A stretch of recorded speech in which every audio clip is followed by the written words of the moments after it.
નમસ્તે મિત્રો, પલ્લવી યશોદન અંતાણી. મને લાગે છે હું રોજ ભૂલી જાઉં છું જોવાનું.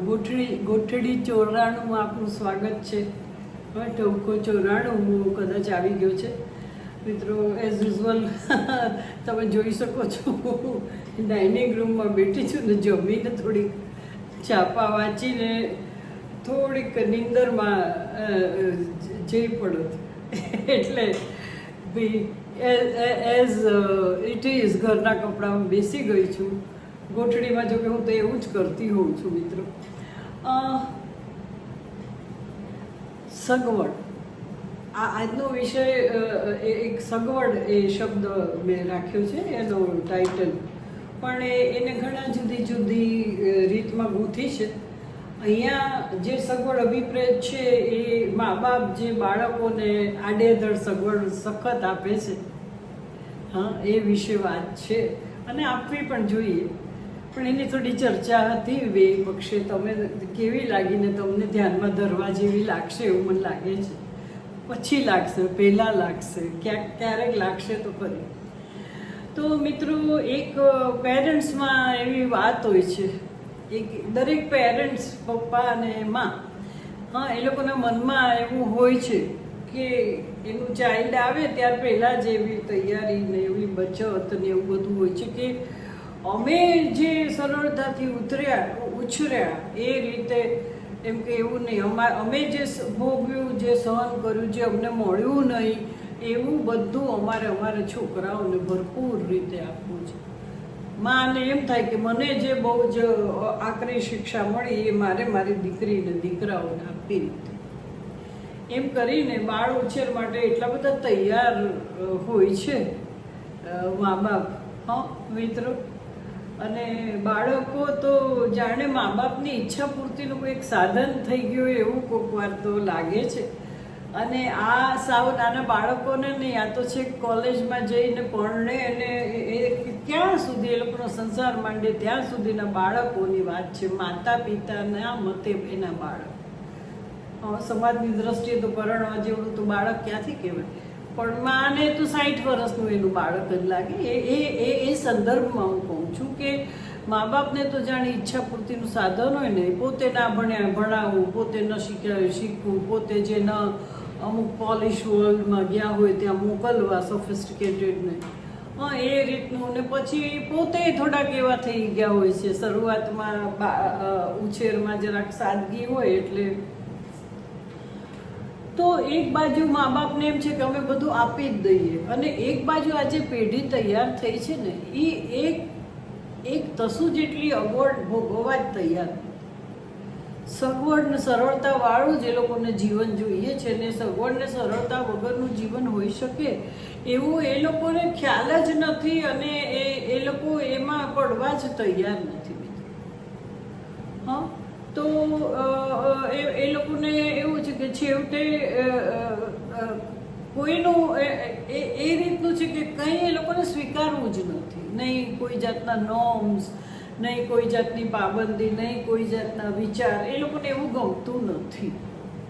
હા, કારણ કે એ લોકોનું એને તો ખબર જ નથી, એ લોકો એવી રીતે ઉછર્યા જ નથી. તો મારો એક એવો મને વિચાર હતો કે ગમે એવો સારો તમારા ફાઇનાન્શિયલ કન્ડિશન હોય કે થઈ હોય, હા, અને બાળપણથી ભલે તમારા મા બાપના ઉછેરથી તમે અનેક માઇલ આગળ વધી ગયા હો, અને તમને તમારા શબ્દોમાં જે દુઃખ પડ્યું એ બાળકને તમારે આપવું જ ન હોય ને એવા વિચારમાં હો, તો મારે તમને થોડું અવેરનેસ લાવવી હતી કે આ જે બધા બાળપણમાં જે સાદગી પણ કહી શકાય, સગવડ પણ કહી શકાય, કે જે સિદ્ધાંત મળેલા ને, ભલે એ એવી સ્થિતિ હતી એટલે મળેલા, પણ એની સાથે સાથે મા બાપે આપણામાં વણેલા તો ખરા.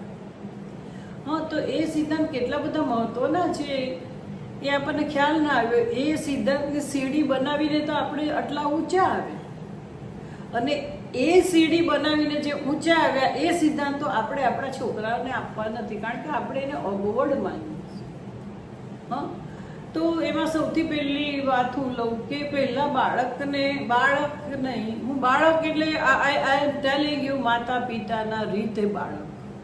બાળક એટલે વ્યક્તિ કે એને જુદી જુદી જે આર્થિક જુદા સોશિયો ઇકોનોમિકલ સ્ટેટસવાળા ઘર હોય છે, જુદી જુદી આર્થિક પરિસ્થિતિવાળા ઘર, તો એનામાં એવી વાત ન મળો કે ઓછી આર્થિક પરિસ્થિતિવાળા નથી સારા, કે એની સાથે ના ભળવું, કે ત્યાં જાય ત્યારે એકદમ જુદી રીતે વર્તે, કે એ લોકો એકદમ એવું મહેસૂસ કરે કે અહીંયા તો કંઈ એમને જુદું લાગે છે, એવું નહીં. એ બાળકને પહેલેથી જ સોશિયો ઇકોનોમિકલી અપ એન્ડ ડાઉનવાળા બધા લોકો હોઈ શકે એમ કુટુંબમાં જ સાવ સહેલું છે. એટલે કુટુંબમાં પણ એવું અપ એન્ડ ડાઉન ઘણા હશે, તો ત્યાં તમે ભેળવો અને ત્યાં એને સાહજિક રહેતા શીખવાડો. કે બહુ જ જૂના જમાનાની વાત કરીએ, અત્યારે તો પેરેફર્નેલિયા હું કહું છું કે જે આપણે ઘેર કામ કરતા હોય, જો કે એનો હક છે એવું એમ નથી કહેતું, એ લોકો પણ વેહિકલથી માંડીને ફ્રીજથી માંડીને ટીવી, તો આજે બિલકુલ તમે જાશો હાઈવે ઉપર તો બિલકુલ ઘરને બારણું ન હોય પણ ટીવી હોય છે. આ બધી તો જરૂરિયાત થઈ ગઈ, પણ પહેલાં આવું નહોતું કે ફ્રીજવાળા બહુ સાધન સંપન્ન ગણાતા, ડાઇનિંગ ટેબલવાળા સાધન સંપન્ન ગણાતા. તો એક સમય બાળકને કોકને ઘેર જઈને સાદગીથી રહેવું પડે, નીચે બેસીને જમવું પડે, નીચે પથારી પાથરીને કોક વાર સૂવું પડે, તો એવી કોઈક એને તમારે એવી વસ્તુ દેખાડવી, એવી ટ્રેન એવી રીતે કરવા, કે એવું ન હોય કે એ જે લોકોની આર્થિક પરિસ્થિતિ નીચી હોય, એ લોકો બધા નબળા ને એ લોકો બધા અયોગ્ય છે એવું ના થવું જોઈએ. અને મેં એક પોઈન્ટ લખ્યો છે, એનો સાહજિક જ સ્વીકાર એ લોકો કરે ને એવું તમે કરો. એટલે બાળકને બધું આપો, તમારા છોકરું પરણે ત્યાં સુધી, જોબ કરે ત્યાં સુધી, એની ઓફિસ માંડી આપો, ગમે તે કરો ત્યાં સુધી એ લોકોને બધો તમારો પેરાફર્નેલિયા ને તમારું જે કમાણી છે એના માટે જ તમે કમાણા છો ને એ રીતે જ તમે એનો ઉછેર કર્યો છે. તેમ છતાં આ પોઈન્ટનું ધ્યાન રાખો, કારણ કે એને ભવિષ્યમાં કામ આવવાનું છે. તો એક જુદી જુદી આર્થિક પરિસ્થિતિમાં સરળતા એને શીખવવું કોઈ રીતે. તમે જાણે અજાણે એવી વાત ન કરો બહારથી આવીને કે એને ત્યાં બરાબર નહોતું. બાળક પ્રેમ જોતા શીખે અને એની બધી સાધન સંપન્ન બધું ઘેર હોય એ ના જોઈએ એવું તમારે જરાક એને શીખવવા. પછી તો there is no end. Car છે તો કારવાળા પાછા સારા ના કહેવાય, કઈ છે એ મેં એકવાર કહેલું તમને. પછી બીજો એક પોઈન્ટ હતો કે આ જે સગવડ છે એનું એને વ્યસન ન થાય. એટલે મેં કીધું કે વચ્ચે ક્યાંક ડિસકન્ટિન્યુ કોક વાર કરવું એવી રીતે કે તો એનું વ્યસન ન થાય છે તે જોવું, એનું ઘમંડ પણ ન એને થવું જોઈએ. અને બીજું કે એને મેં કહ્યું હતું કે પંખો, ફ્રીજ આ બધું પહેલાં, હવે તો જો કે એ નથી, હવે તો પેરાફર્નેલિયા કોને માનવું કે હવે બધા પાસે બધું જ છે. હવે થોડોક ફેર હોય, આમની પાસે ટીવી હોય તો એ 30,000નું હોય ને બીજા પાસે હોય તો એ 1.5 લાખનું હોય. પણ એમ કે ફોન તો હોય જ બધા પાસે, ભલે કોઈની પાસે એપલનો 16 હોય ને 17 હોય ને, પણ બેઝિક સ્માર્ટફોન તો બધા રસ્તે ચાલતા હોય. એટલે અત્યારે બહુ સોશિયો ઇકોનોમિકલી એટલો બધો ફેર નથી, પણ પહેલાં તો દુર્લભ હતું અમારા સમયમાં. તો એવા પૈસા બગાડતા જ નહીં. એ પાછી નવી વસ્તુ છે, એ એક શીખવવાની જરૂર છે કે તમારા જે અર્નિંગ મની છે એ પોઈન્ટ હું લાવું છું, ભૂલી ન જવું. સારું ક્યાં હતું એની હાવ આઈ લેડ ઇટ. તો એ બીજું કે આ સગવડતાનું વ્યસન ન થાય, એમને જે સગવડતા મળે એનું ઘમંડ ન થાય, ખાસ જો. બીજું એક એવું શીખવાડું કે કુટુંબમાં ને બધે તો તમને અનુકૂળ થાય એવી વ્યક્તિનો વિશિષ્ટતાવાળી હોય, જેની પાસે સારી કોઈ સ્કિલ કે એબિલિટી હોય, અને કોઈ વિચિત્ર પણ. એનો સ્વભાવ મેં એમ કહ્યું હતું કે એ વ્યક્તિની સાથે ચર્ચામાં ન ઉતરવું, એને રિસ્પેક્ટ આપવું ને આપણે ખસી જવું. પણ આવી વિશિષ્ટ ને વિચિત્ર વ્યક્તિ હોય એની સાથેનું ડીલિંગ છોકરાઓને જરાક શીખવાડવું. એટલે જુદી જુદી જગ્યા લઈ જાઓ ને તો ખબર પડે. આઈ ગીવ યુ માય એક્ઝામ્પલ. હું ઓનેસ્ટલી કહું છું તમને કે હું એવું નથી કહેતી કે મને બહુ જ શું કહેવાય જેને પોચી રીતે મારા પેરેન્ટ્સે ઉછેરી કે મને જરાય કોઈ એક જોશથી શબ્દ નહોતો કહ્યો કે મને વળી નહોતી, એવું નહોતું મિત્રો. પણ મને એવું બહુ રહી ગયું હતું કે ઇન્ટરેક્શન હોય ને બહાર, મેં આ વાત કરી છે, ઇન્ટરેક્શન બહારના શોપકીપર સાથે કે ક્યાંક હોય ને મિત્રો, કે કોઈ પણ હોય ને મને જરાક જોશથી કહે ને તો મને સહન ન થાય.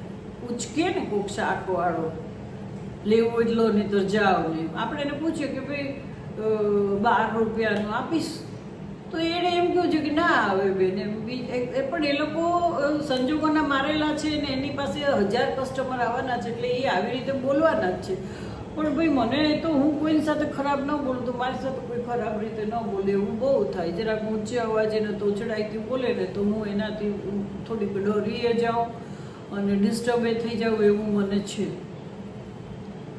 કારણ કે એવી રીતે હૈડ ઘરમાં તો કોઈએ કર્યું જ નથી. અને ઉછેરવા માટે થોડીક વર્ડ પડી હશે ઇનિશિયલ સ્ટેજમાં, પણ છેલ્લા 42-45 વર્ષથી તો મને યાદ નથી કે કોઈએ મને સહેજ મોટેથી કંઈ કીધું. એટલે જરાક એ પણ શીખવાડું કે કોઈક માથાના ફરેલ પણ હોય તો એનાથી ખસી જવું એમ. એટલે એ ઇન્ટરેક્શન પણ થોડુંક બાળકોને શીખવાડવું. પછી મિત્રો એમને છે ને તે નાના હોય ને ત્યારથી જ બજેટ ને બચત એવો થોડો ખ્યાલ આપી દેવો. નાના એટલે વોટ આઈ મીન 5 વર્ષના હોય, 25 વર્ષના હોય અને એનાથી મોટા, કે એક પેરેન્ટ્સની જે ફરજ છે વખતો વખત, કંઈ એવું નથી કે 12 વર્ષના થયા એટલે ફરજ પૂરી થઈ. થોડીક ટેક્ટફુલી પણ બાળકોને કહેવું તો પડે છે, પોતાના સંતાન, હું વાપરું શબ્દ તો, કે ભાઈ છે ને તે કોઈ વસ્તુ હોય ને તો પ્લાનિંગમાં, દાખલા તરીકે બર્થડે સેલિબ્રેશનનું એક એને સોંપો, પણ યુ ટેલ કે ભાઈ તારે છે ને તે આ 3000 રૂપિયામાં તારી બર્થડેનું આટલું કરવાનું.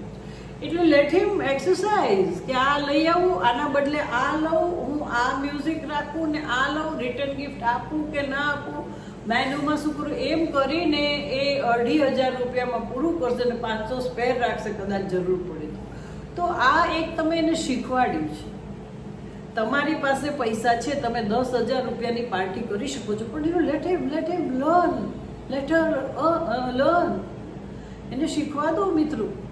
તો એક બચત અને પ્લાનિંગ એ બી એને શીખવાડો. અને થોડીક બચતનો ખ્યાલ એને એવી રીતે આપો કે ભાઈ કાલ સવારે તારે કંઈક લેવું હશે તો તને જ કામ આવશે, તો થોડું તું એ બીજી સાઈડમાં બચાવતો જા. અત્યારના છોકરાને કેવું નથી પડતું, બધું લઈને બોન્ડ બધું એવું સરસ. એ લોકોનું તો પ્લાનિંગ હોય છે. મેં ઘણા બધાના ઇન્ટરવ્યૂ કર્યા, બહુ નાનો સેમ્પલ નથી, ઘણાના કર્યા. એ લોકોને તો બધું નક્કી હોય છે, પણ એ લોકોને એવું શીખવાડો કે બચત પણ જરૂરી છે. તો થોડુંક એ ભલે ને તમારી પાસે બહુ પૈસા હોય, એના ખાતામાં તમે 5 લાખ 10 લાખ 1 કરોડ મૂક્યા હોય, પણ એને શીખવાડો. તો બચતનું શીખવાડો. અને કોઈ સાદા સીધા લગ્ન હોય, આ હોય તે હોય, તો એમાં તમે એની વૃત્તિ કેટલી સારી છે, એ લોકોએ કેવી રીતે આવકાર આપ્યો, કેવી રીતે એક દિવસ સારો ઉજવીને બીજા સાદા ઉજવ્યા. એ કે હું તો એનાથી આગળ એક સ્ટેપ એ કહું છું કે બહુ જ પૈસા ખર્ચવાનો હોય ત્યારે તમે બાળકને સમજાવો કે ભાઈ આપણે 10 ને બદલે આપણે 6000માં આપણે આપણું પ્લાનિંગ કરીએ સેલિબ્રેશનનું. નાનું પ્લાનિંગ ને 3000 મળે એમાંથી કોકને આપણે ફીઝના પૈસા, કોકના કોમ્પ્યુટરના ક્લાસના પૈસા ભરીએ, એવું સેજ શીખવાડો. ગમે એટલા પૈસાદાર થાય પણ એના ગુણ ઉચ્ચ થાય ને એવું બધું આપ્યા ના કરો. એવું એ પણ શીખવાડો. તો બચત મેં તમને કીધું. પછી કરકસર પણ કે મેં કહ્યું કે એવી રીતના વસ્તુ એકદમ ફેંકી દેવાનું કે બગડી ગઈ છે તો એકદમ એને રિપેર કરાય જ નહીં ને એ બધું જરાક છે ને તે એવું ટ્રેન કરો, કરકસર કરવા કે ભાઈ વસ્તુનો પૂરેપૂરો ઉપયોગ કરવાનો. મેં કહ્યું ને બગાડ નહીં કરવાનો. હજી શૂઝ સારા હોય તો બીજા લેવાય તો લઈ દેવાના, પણ એ શૂઝ કોઈક દિવસ પહેરી શકાય ચેન્જ માટે, કે એવું એને સેજ શીખવાડો. એ બાળક બાળકની એજ વાઇઝ એને થોડુંક તમે એવું કહ્યું છે ને તો એના મગજમાં રહેશે. મારામાં સિમ્પ્લિસિટી વણાયેલી છે.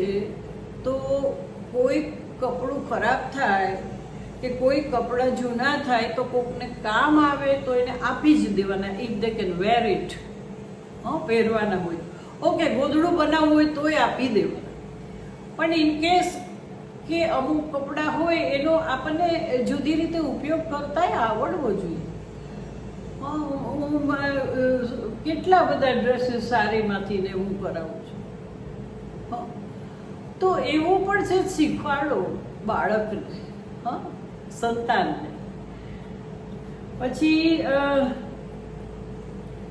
એક પોઈન્ટ મેં કીધું તો હું પછી કહીશ ને, જો હવે હું ભૂલી ગઈ. બહુ સારો પોઈન્ટ, વેરી ઇમ્પોર્ટન્ટ પોઈન્ટ. આ પણ કયું માઇન્ડ હવે નહીં યાદ આવે. મેં કીધું કે અહીંયા હું એડ કરી દઈશ. તો મિત્રો, હું તમને જો ટૂંકમાં કહી દઉં તો number 1, that point was very good, but I don't remember. બહુ સારો, મેં બહુ વિચારીને કાઢ્યો હતો. બહુ ગોડ ત્યારે છે ને એ મુદ્દામાં બેસતો નહોતો એટલે હું ન બોલી. એની હાવ ઓકે. બાળકને, માતા પિતાને ખાસ એવો ખ્યાલ રાખો કે પોતાને જે નથી મળ્યું એ બધું જ બાળકને આપવું ને એને કોઈ પણ દુઃખ ન પડે એવું, અને એને સમાજમાં પ્રતિષ્ઠા મળે એવું. પણ એક વસ્તુ હું તમને કહું કે તમારા મા બાપની તો સ્થિતિ નથી. હું માતા પિતાને કહું છું કે તમારા મા બાપની કદાચ સ્થિતિ નથી, સોશિયો ઇકોનોમિકલી એ લોકો તૈયાર નહોતા. એ લોકો સંયુક્ત કુટુંબમાં દબાયેલા હતા કે વોટ એવર હોઈ શકે આ બધા પરિબળો. તો એને લીધે એ લોકોએ તમને ગુણ તો ઉચ્ચ આપ્યા ને.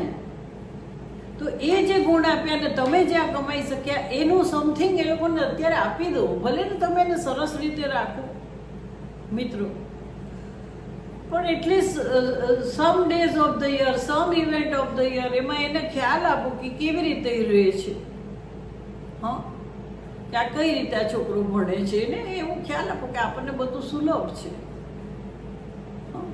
તો એક તો એટલે બાળક તમારી ઈચ્છા પૂર્તિનું સાધન નથી. એને ભણવામાં કે એની બધી વાતમાં જે દબાણ થાય છે એ વિષય હું નથી લાવતી અત્યારે.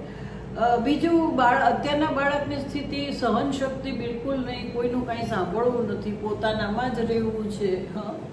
બહુ જ ઇન્ટ્રોવર્ટ થઈ ગયા છે, સોશિયલી ભળતા નથી, એવું બધું હોય થઈ ગયું છે. ને પેઢીનો એને જે મળે છે એનો એ લોકોએ થોડો દુરુપયોગ કરે છે અત્યારના બાળકો, તો સંતાનો. તો એક તો જુદી જુદી આર્થિક પરિસ્થિતિ, જુદા જુદા આર્થિક પરિબળો કે જુદી જુદા આર્થિક શું કહેવાય આર્થિક સ્થિતિવાળા જુદા જુદા જે ઘરો હોય, લોકો હોય, એની સાથે ઇન્ટરેક્શન કરીને દરેક ઘરોમાં પૈસા પ્રમાણે જુદું જુદું હોય એ જરાક એને સમજતું કરવું અને એનો સાહજિક સ્વીકાર કરે. આપણે ક્યારે ટીકા ટિપ્પણને એને ઉતારી ન પાડવા, એટલે એ લોકોએ સાહજિક સ્વીકાર કરે. અત્યારે તો ફાઇનાન્શિયલી થોડોક ઉતરતો છોકરો હોય ને પૈસે ટકે તો એને કોઈ માન નથી આપતા, અને પેરેન્ટ્સ એને એટલા ધક્કા મારીને બિચારાને એ રીતે એની સાથે રહે ને, એનું ગજુ ન હોય તો એમ કરે છે, મોકલે, પૈસા આપે, એના જેવો રાખે, કપડાં એવા પહેરાવે ને આપણે ઉણા ન ઉતરીએ. પણ એવું નથી. હવે જેની જે સ્થિતિ હોય એ પ્રમાણે થોડુંક તો બાળકને શીખવવું પડે. પછી બીજું, આ બધી જે સગવડતા છે એનું વ્યસન ન થાય એ જોવાનું.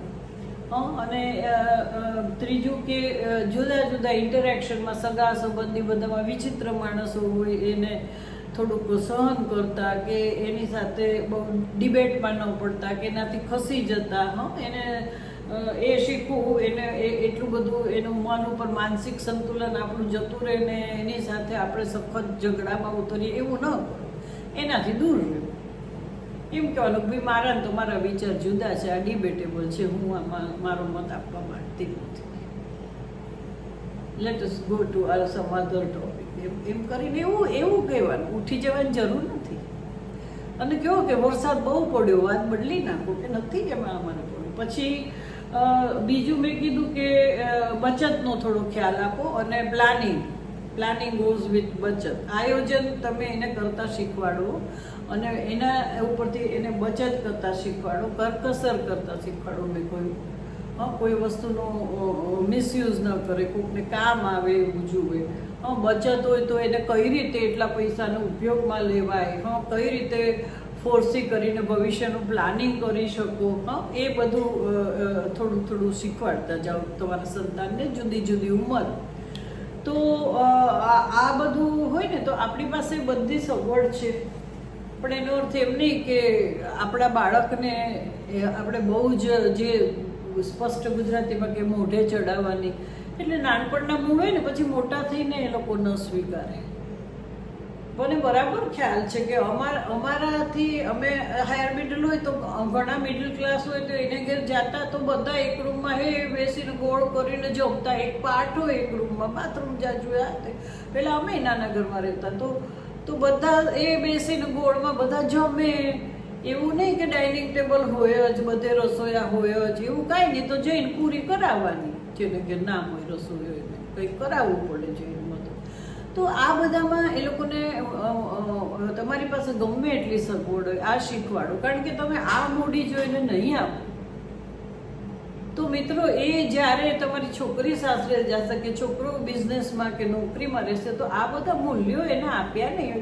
અને આ મૂલ્યો તમારે સભાન આપવાના છે, કારણ કે તમે તો એક અંજડામાં પડી ગયા છો કે હું દુઃખી થાઉં એવું કોઈ ન થવું જોઈએ. જો મારી દીકરી, જો મારું બરાબર છે, હવે એને પેલા લોટોના નાન તેલ એડિડાસના શૂઝ પહેર્યા છે, ઓકે, બધાને ખબર છે કે 6-7 હજારથી તો શરૂ થાય. હા, પણ એથી કરીને આપણે એના મગજમાં એવી રાય ભરવાની જરૂર નથી. હા, થોડું થોડું એને પણ ડાઉન ટુ અર્થ સમાજ વિશેનો ખ્યાલ આપો, એવી જગ્યાએ લઈ જાઓ, ફિલ્ડ ટ્રીપ્સ કરાવો. હા, આપણે જતા હોઈએ મોટરમાં તો એ લોકોને દેખાડો કે લુક એટ ધીસ.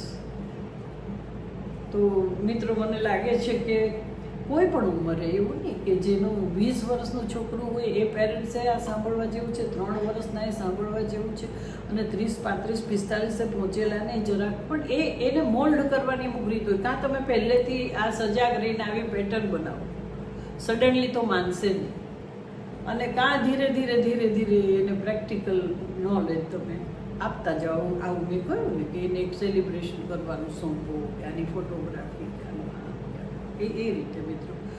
સો આજે મને હતું જલ્દી પૂરું કરીશ, પણ પોઈન્ટ્સ લેવા બેસીએ તો પછી એ બધા પોઈન્ટ્સ તો 1-2 મિનિટ તો થાય. સો મિત્રો ટેક રેસ્ટ. અને કાલનો મેરિટલ એડજસ્ટમેન્ટ બધાને બહુ ગમે એવું લાગે છે. હા, કહાની ઘર ઘર કી એટ એની એજ. હા, આ પણ એમ જ છે, પણ આઈ ડોન્ટ નો આ તમને ગમશે કે નહીં. પણ મિત્રો અમુક વાત મેં કહ્યું ને એમ કહી દેવાની હોય તો હું શું કરું. અને એઝ યુઝ્યુઅલ મને ફેસબુકમાં તો બહુ લોકોનો પ્રતિસાદ મળે છે. ભલે ને મેં આઈ ઓલવેઝ ટેલ ફેસબુકમાં કે thanks to my passive listeners. ભલે ને એ લોકો રિએક્ટ નથી કરતા પણ એ લોકો જુએ છે, વાંચે છે, they are waiting. I know ઘણાની ઇન્ટરેક્શન કરવાની ટેવ ના હોય, જોયા જ કરે રોજ. તમારી સામે મળે તોય તમને લાગે કે હું તમારું ટોક સાંભળું છું. ઇટ ડિપેન્ડ, બધા જે વિચિત્રતા અને વિશિષ્ટતા છે બધી. એટલે જેનો જે પણ આઈ રિસ્પેક્ટ કે જેને જે રીતે કરવું હોય, ઇન્ટરેક્શન કરે કે ના કરે કે જે હોય, હું આ બધા મૂલ્યો મારી પાસે છે એ આપું છું. Thank you so much and God bless you. And what else, friend? I love you. That's why I'm here in the afternoon and in the evening. સાંજે મારે કાલે ગેસ્ટ હતા તો મેં શું કર્યું કે મારી ક્લિપ હતી મૂકી, ફટફટ કરીને 5-7 મિનિટ બોલી ગઈ અને બધું જોઈન કરીને રાખ્યું. અને પછી ટાઈમ મળ્યો ને ત્યારે 10 વાગે મેં એને અપલોડ કરી દીધું.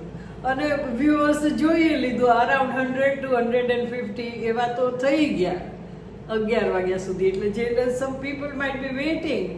આપણે બોલે ને, મેં કીધું ને આમાં પાના કરીએ પણ આપણે ખબર હોય કે આ જે આવે છે ને પૂર્તિમાં એમાં કંઈક દમ છે, એ રીતે. Thank you so much. આવજો.